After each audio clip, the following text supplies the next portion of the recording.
السلام علیکم و رحمت الله و برکاته. عزیزان، دوستان، هموطنان گرامی و مسلمانان جهان، خدا کنه خوب و صحتمند باشین. به ادامه درس گذشته ما سوره فیل رو امروز برای شما آموزش میدهیم. پس میریم به درس ما. اعوذ بالله من الشیطان الرجیم.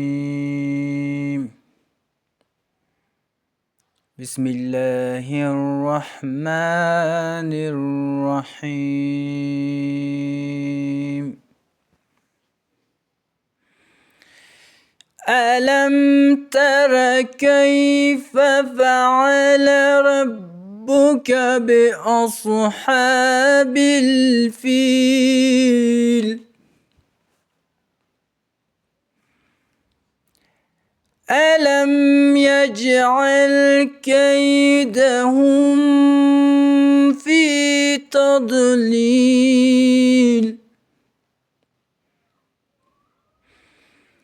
وأرسل عليهم طيرا أبابيل ترميهم بحجارة من سجيل فجعلهم كعصف مأكول.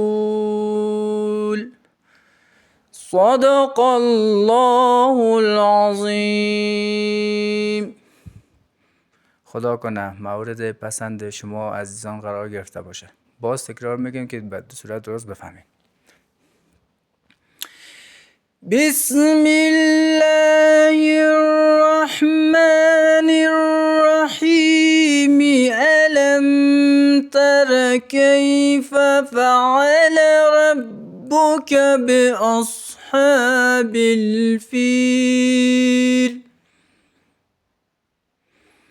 ألم يجعل كيدهم في تضليل وأرسل عليهم طيرا أبابيل